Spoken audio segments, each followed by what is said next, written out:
Hello everyone and welcome back to another OPTC Cruise video. We're back for Treasure Map versus Ace, and this is going to be the best mini boss teams to use in terms of speed, dupe drops and damage. So we aren't using a lot of accessible units here. I mean, not many people have 5-star Sengoku.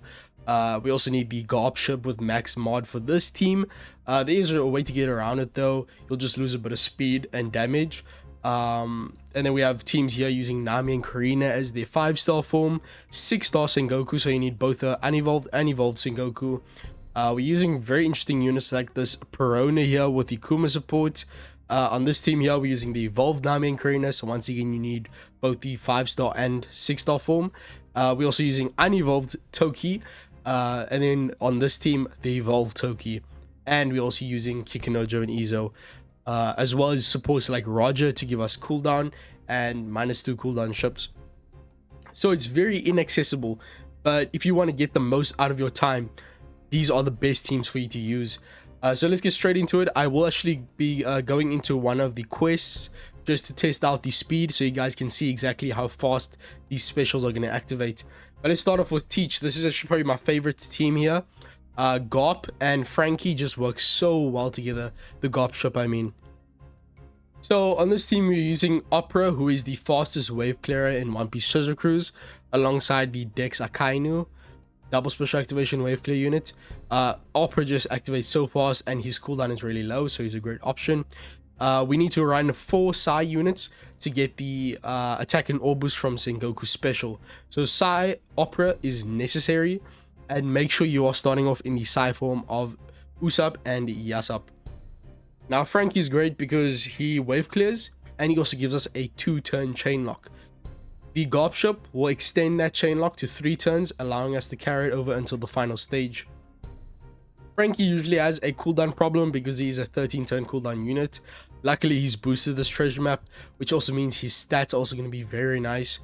So on the final stage, you will be using your Sengoku, and he will allow 1 unit to get a 3.5x attack and ore boost since we have 4 Sai characters on the team. So tap on Frankie with Sengoku. Frankie will deal a bunch of damage since the enemy is weak to the fighter class, meaning fighter units deal an extra 2x damage, and of course he has color affinity as well.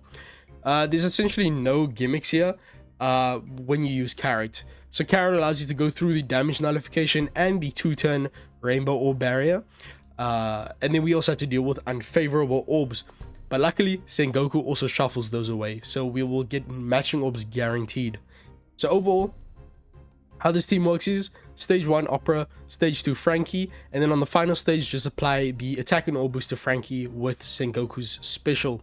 You can also use Yasop and Usopp special afterwards if you want to, for a 2.25x conditional attack boost, which is going through the enemy's full immunity, and then also a 2250 base attack boost, which is going to apply to shooters, so Frankie also gets that base attack boost. So overall, this team has ridiculous damage, and for literally 99% of the treasure map, you won't even be needing to use your Usopp and Yasop. So it's just 1 special on the final stage, no supports, and Sengoku works ridiculously fast. So let me get into the quest demo so you guys can see just how good this team works. And also, one note is that if you don't have the Garb ship, you can use this Akainu on your Sengoku instead. This will give you a 2.75x chain lock. Since you won't have the Garb ship, your Frankie will not last until the final stage with his chain lock, but you can just get a chain lock from the Akainu anyways. You lose a teeny bit of damage, and it is a teeny bit slower because you're activating a support, but it's really not too much of a difference if you don't have the Garb ship. As I know, like 99% of people haven't maxed this ship out because it's a really niche investment, but for me personally, it's a really worthwhile ship to actually get maxed out. But either way, let's get straight into the demo. Of course, Teach is a int character. Okay, so on stage 1 you would be using Opera, then you'd use your Frankie on stage 2. I mean your no, you'd be using Opera on both stage 1 and 2. No, you would be using Frankie on stage 2. I completely forgot about that. But as you can see here, Frankie, not only does he wave clear, he also gives you 2 turns of cooldown for your Sai units. This will ensure that your Sengoku and your Yasab and Usopp will be ready for the final stage. Sengoku on your Frankie, and then you can use Yasab and Usopp. Okay, so they'll give you an attack boost, or boost, conditional boost, and a base attack boost. Actually, I decided that it's better to not have Usopp and Yasab. Rather place the Shirahoshi there, because I didn't actually realize that Sengoku does not give us matching orbs if you don't have one of every type. I thought if you either have 4 Sai units or one of every type, you still get the orb manipulation. Unfortunately, you don't. So you need a way to get around those unfavorable orbs. Shirahoshi is just the best way to do that. She'll give us a full board of rainbow orbs at the start of the quest. It'll make the team even faster, because the enemy will just skip the action where they would change orbs, because they can't change any of our orbs since they are rainbow. Also add the 6+ Lucci to your Frankie if you want color affinity of 1.5x. But that's about it. That team's going to work really well. Let's move on to the next one. And also for this team, you could actually use a 6-star carrot with no level limit break.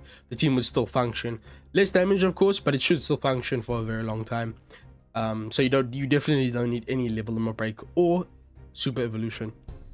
You could also use 6-star Sengoku if you only have the 6-star one and you aren't going to use every single one of these teams.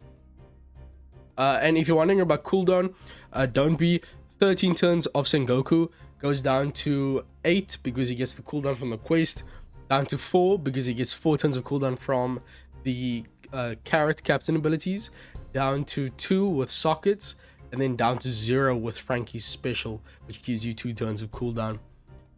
So even if you're using this ship, which gives you 0 cooldown, the main drawback to that ship, you'll still be fine with the unevolved Sengoku with the 13 turns of cooldown. Next team is going to be against Kobe and Alvida. Now this one we are using the unevolved Nami and Karina. It's kind of important to make sure that you're using the unevolved forms on the fights where you don't need to use that unit specifically, because unevolved forms don't have access to limit break, meaning you will have higher cooldowns. It'll be harder to use their special. You also won't have access to Nami and Karina's potential ability, which reduces their own cooldown at the start of the quest. And since they're not evolved, they're not a boosted unit, they don't get cooldown. So it's a 15 turn cooldown unit with 0 help. The chances are you're not going to get that special ready. So make sure you're using the 6-star Nami and Karina on the fights that actually needs them to be dealing damage, which is against this Dofi fight. For this one, however, we are using one of every type, and our main damage dealer is going to be the Rayleigh and Gaban. So make sure you start off in a Dex form. For this one, we're using Arena Caesar with double special activation maxed to wave clear on stage 1 and 2. We need any form of int wave clearer. You can also use your Vista with double special activation maxed. He will also work perfectly fine. He's a bit slower, I think, but his cooldown is also really low, so you can use him very easily. So Kobe and Alvida is quick and weak to free spirit. So you want to use a Dex free spirit unit, which Rayleigh and Gaban is. You also get 6 turns of despair after sockets, and an instant burn of 20k per perfect. We can ignore that. We have enough HP, and then also the enemy is going to have a 2 G slot barrier for 2 turns. The enemy is immune to everything except delay and defense down, and that's about it. So, oh yeah, let me also take a look at the cooldown, which units are getting their specials charged. This is important. Fighter, Striker, and Free Spirit. So, once again, the only special we are actually using is Sengoku. We are using a lot more supports this time, mainly because of the despair. So, this can be any Perona unit in the game. I recommend a Strength Perona, just to make sure you fulfill the requirement of every type for Sengoku's special. But yeah, you can use any Perona. We do have a strength unit in the form of your Nami and Karina, because you can keep your captain as the quick form, and then you can start off your friend captain in the strength form. But if you don't want to rely on accidentally forgetting to do that, then Perona will just guarantee that you have one of every type, regardless of your friend captain. But that's the main thing, is that she will give access to Kuma, which is a 5-turn despair reduction, leaving only 1 turn of cooldown, 1 turn of despair remaining, which is removed by the Grand Tesoro, Baccarat, and Mr. Tanaka. This character reduces 2 turns of despair. Now, I was originally just going to use a ship to reduce the despair, but we need a -2 cooldown ship to make sure that Sengoku is ready. And unfortunately, neither the Merry-Go nor the flying model is a -2 cooldown ship. So you need to run a -2 cooldown ship. And this is another reason why Rayleigh and Gaban is so good. They give a turn of cooldown with their crewmate ability. So make sure you have this character's limit break maxed so that they have this ability. The reason why it's such a struggle is because Nami and Karina provide 0 cooldown in their captain ability. So Sengoku does indeed get cooldown since he's a fighter unit. So he's a 12 turn. He goes down to 7, then down to 5 with sockets, down to 3 with the ship, down to 2 with Rayleigh and Gaban's sailor ability, and down to 0 with stage 1 and stage 3's preemptive attacks. So with all that, Sengoku will be ready. If you have Sengoku expanded where he gets the extra turn of cooldown, you could just use this ship and remove Baccarat, Dice, and Mr. Tanaka. That'll save you a bit of speed. But if you don't have Sengoku expanded like I do, you need a -2 cooldown ship. I'm assuming most people have Ho maxed. And you need the Dice and Mr. Tanaka support available in the treasure map shop. This is for the last turn of despair reduction. Finally, we have Akainu for a guaranteed 2.75x chainlock. And this team has really good damage. I recommend putting a stat booster on Rayleigh and Gaban for extra damage. They are dex free spirits, so they have type and class advantage to the enemy. And then there's the G-Orb barrier. Now, Karina gives 2 G-Orbs with their swap effect. So what you want to do is you want to start off your captain Nami and Karina in their quick form. Actually, it doesn't really matter which form you start them in. Either way, they're gonna get their super swap ready at the start of the quest. So stage 1 and 2, Caesar wave clears. Stage 3, use Sengoku special. Apply the 4x attack and all boost to your Rayleigh Gaban. Then, and you have to use this after Sengoku. Then use the super swap of one of your Nami and Karinas.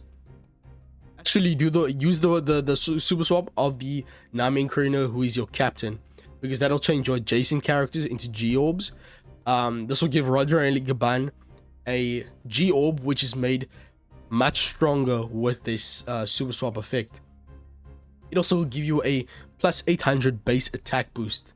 And Nami and Karina is quite interesting because they are a very weak captain ability if a character doesn't have a G-Orb. Also, my bad, I just have a strepsil in my mouth. They get only a 3.75x attack boost if they don't have a G-Orb, but it's up to 4.75x if they have a G-Orb. So it's very important that Rayleigh and Gaban has a G-Orb, and that your captain Nami and Karina also has a G-Orb.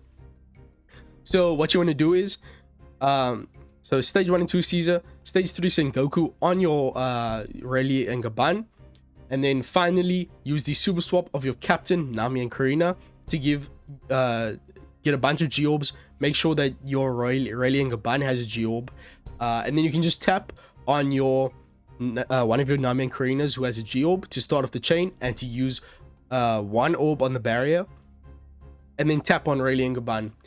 So you'll start off the chain and then immediately tap on Rayleigh and Gaban. That'll give you a 2.75x chain lock.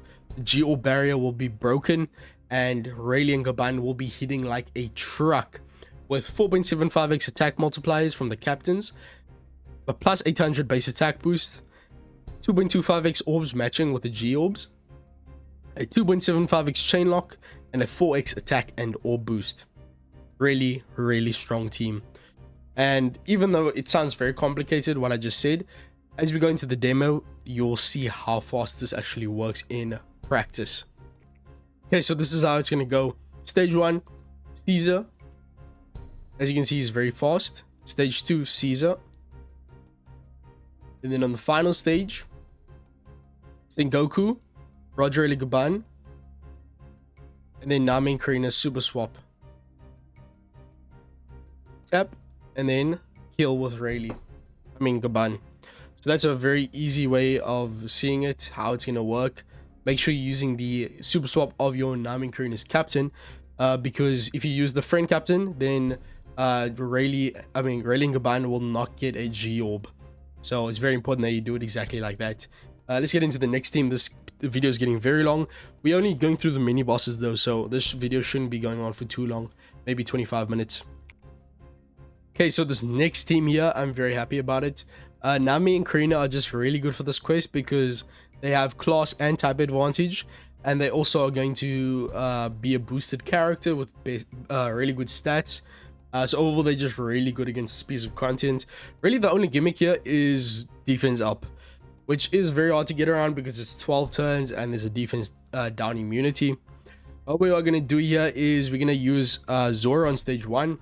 Cooldown is once again the problem here because Nami and Karina still doesn't give any cooldown to the units on the team. But stage 1 we use Zoro. Can be the 6-star form of the Zoro. You don't need him super evolved, but he's just really good. He is definitely going to be ready at the start of the quest. He has this potential ability. He also gets quest cooldown, so he's going to get another 5 turns from that. He'll be down to 4, down to 2 with sockets, and then down to 0 with the ship. So Zoro will for sure be ready. So use Zoro on stage 1. He will give Toki cooldown.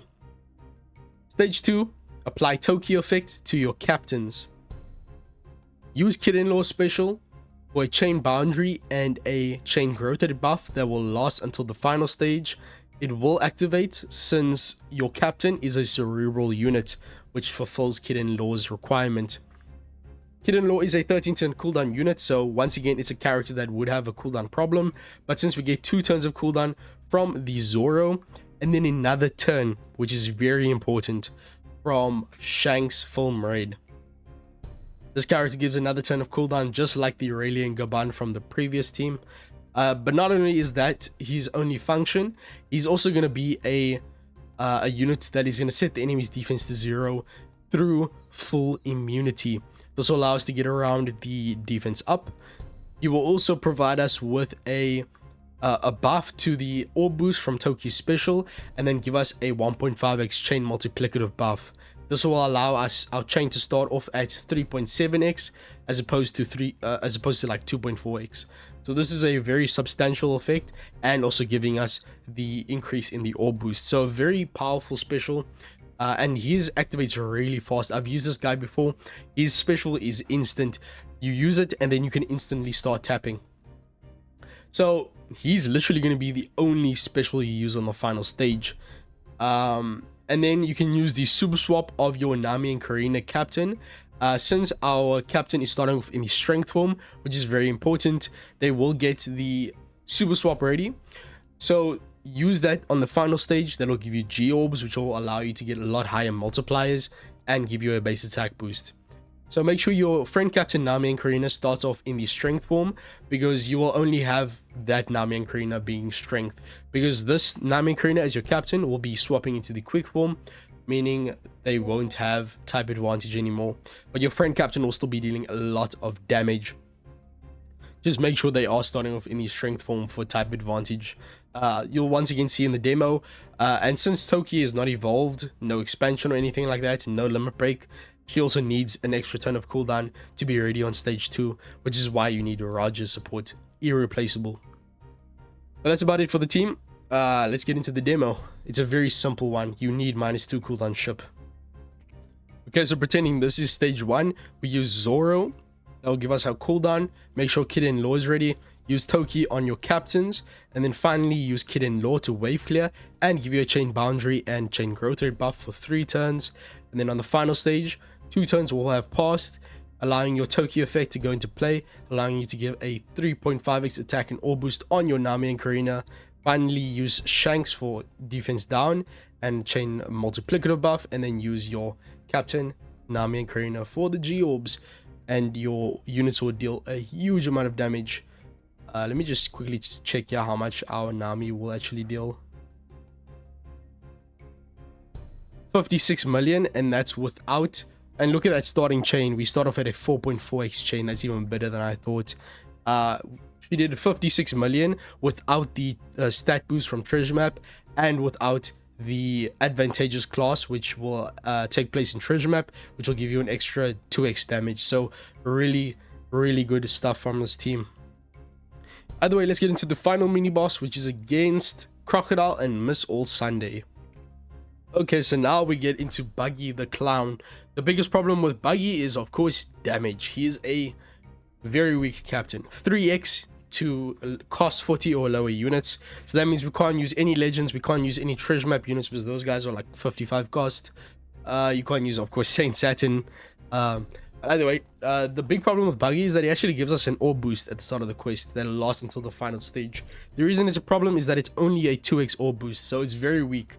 So the attack boost and orb boost from Toki will get the attack boost of 3.5x, but Buggy will cock block the orb boost of 3.5x from Toki, allowing us to only get a 2x orb boost.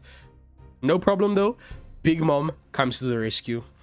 Big Mom will have type and class advantage in this treasure map, but the main thing is she's a 2.5x stat unit. She is gonna hit like a truck, I promise you. The thing about this team is you do need her expanded for her second sailor ability, which will allow you to get your bottom row set to recover orbs at the start of the quest. This is very important for damage and functionality of the team.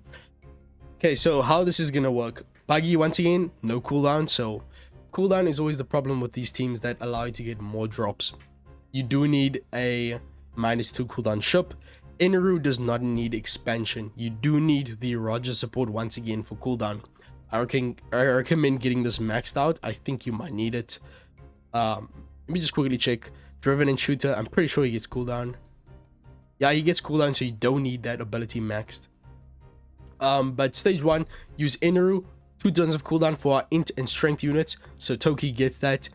So Toki, if you do have it expanded, you don't need the Roger support. That's a very important clarification for this team. Buggy does not need level limit break at all. If you have a Buggy that's not maxed whatsoever, he will not provide you with the orb boost that will cock block our Toki and Odin. Not Odin, just Toki.